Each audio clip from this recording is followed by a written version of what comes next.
Madame Roy back again. Well, I have the HP that I picked up in New York, and I'm ready to do some work to it. As you remember, this one was really filthy, so I went ahead and cleaned everything out, and as you can see, everything cleaned up nicely. The first thing I want to do is go ahead and take out the CPU fan and heatsink, because I definitely think this needs new thermal compound. So I'm going to do that right now, and I'll show you guys what it looks like. Now, when removing a socket LRG775 CPU cooler, normally you just have to take out these 4 screws. 1, 2, and then you have 3 and 4 on each side. Now, when you're doing that, it's a good idea, not with a lot of pressure, but just to pull up slightly, because they are spring-loaded, and you kind of have to just wiggle it a little bit, and then it'll pop out of place. Don't forget to unplug the fan cooler power lead either. Let's go ahead and pull this out. And as you can see, that thermal paste is looking kind of old. It's not the worst I've ever seen, but it should be more of a grayish white.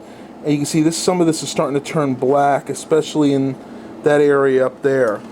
So the very next thing to do is go ahead and clean it off there and the CPU, and we'll go ahead and put some new compound on. Now, when putting on fresh thermal paste, it's a good idea to remember, don't overdo it. I'm going to use the one that I got up in New York. Just have to take a little bit. I like to put kind of a little dot in the middle.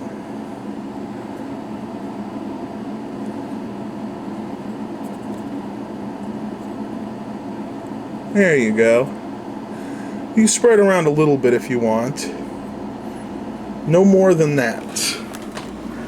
Now, the reason you don't have to spread around is when you put it back in, which I'm going to go ahead and do right now, you want to align the screws with the screw holes.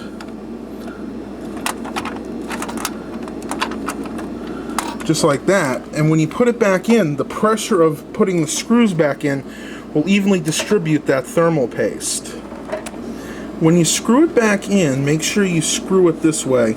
You want to do a little bit on the one side, and then go to the opposite side here, and then screw that in a little bit. You know, not really tight, just I would say snug. That's if I can get my screwdriver in the right place again. There we go. Okay, and then go to this corner. So you kind of want to caddy corner it a little bit if you can.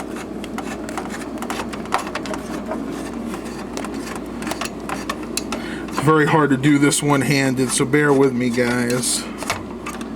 Okay. Then we have the last one, which is right over here.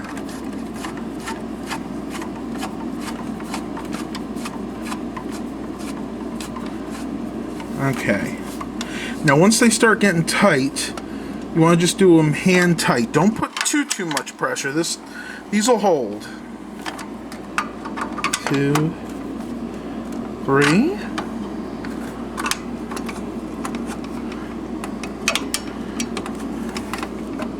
And then 4. So it's in there tight enough. It's got a little play, but that's okay. You don't want it to be too tight. You want it to be able to breathe. And then what I got to do is plug this back in. This is just the fan power lead for the CPU fan. I know you guys can't see this, but it's right down there in these. It's this one right here.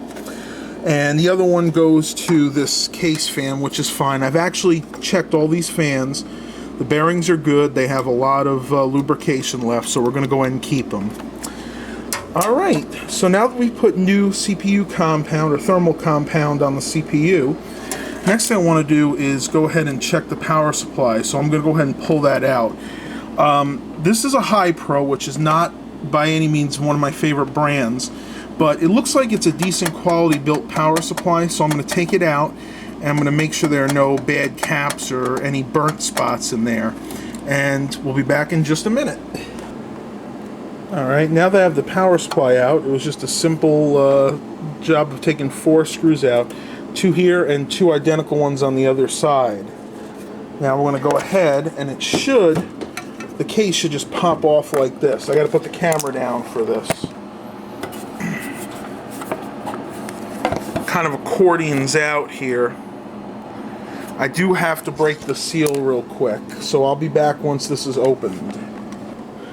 Alright, I finally got the cover off, and as I feared, take a look at this, guys. We have a bulging cap right there, that tall one. It's not leaking, but it's going to be a problem sooner or later. So this power supply is trash. I think what I'm going to do is check the one from the E-machines, see if that's good, because I have one in the other computer and I'm not going to need the one that's in here. So be back in just a minute. Alright, so I decided to go with this power supply I had in my closet, 300 watt Bestech. And I'm still not usually a Bestech fan either, but this one has decent build quality. I've taken it apart before, and caps are good quality, no problems. And I also added 2 more sticks of RAM in here, 256 each, so this will have 2.5 gigabytes of RAM when I'm done. And the last thing I'm going to do is add this Maxter 160 gigabyte SATA hard drive for some extra space. I know this is good. I've tested this drive before, and there should be a slot right in there for it. So I'm going to go ahead and put that in, and we'll be back in a minute. Okay, now I got everything I need in. Got the 2 hard drives there.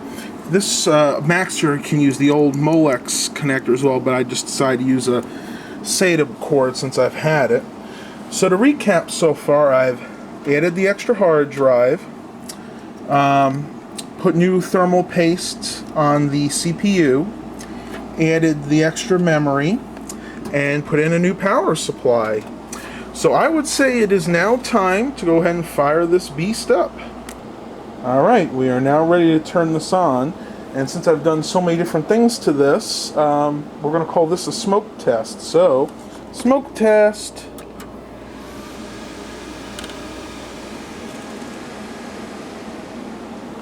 Well, that's a good sign. Let's try to get into setup real quick. I want to see if it's recognizing all these drives.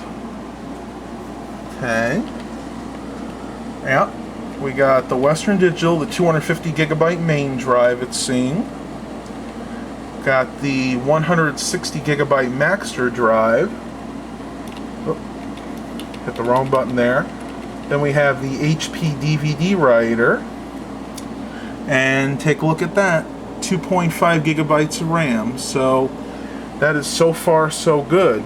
Now, one of the problems I was having with this before was the fan was kicking up really quick and the system was running really warm. So let's go ahead and look at the hardware monitor, if I remember where this is, and let's see how well she's doing. Well, would you look at that, guys. When I ran this at my grandmother's before cleaning all that gunk out and replacing the thermal paste, we were running at about 69, 70 degrees Celsius. This was running almost 145 degrees Fahrenheit. Now that's why I did not want to run this very long. Now this has been on maybe for about 4 or 5 minutes, so we'll see how hot it gets, but I'm hoping that it'll be okay now. I think that's why the fans were kicking on so much. CPU fan's running at 2300 RPM, system fan at 12. I like that. That's a good temperature.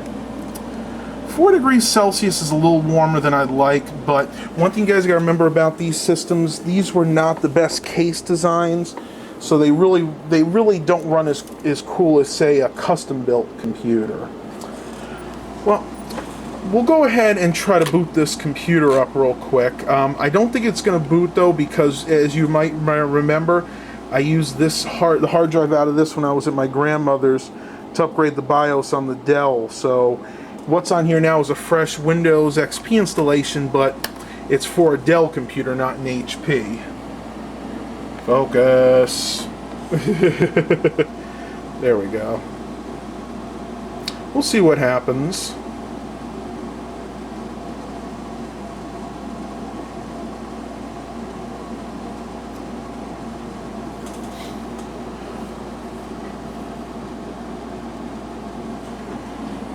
Yeah, and that's what I figured.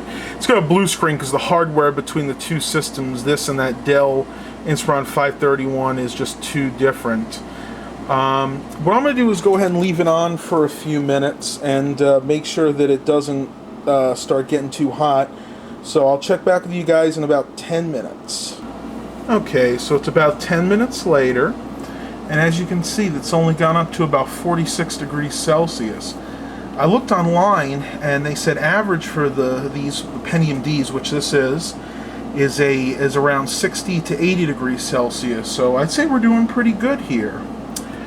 My future plans for this, I'm kind of on the fence. I'm probably going to install Windows 7 on it. I'm not going to film that because I've done that quite a few times, and there are a lot of Windows 7 installation videos. But I think that's what's going to happen. It may become a Linux system, I'm not sure.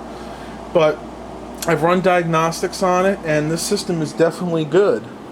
Hope you guys enjoyed this video. I try to make everything as informative as possible. And until next time, have a blessed day, everybody.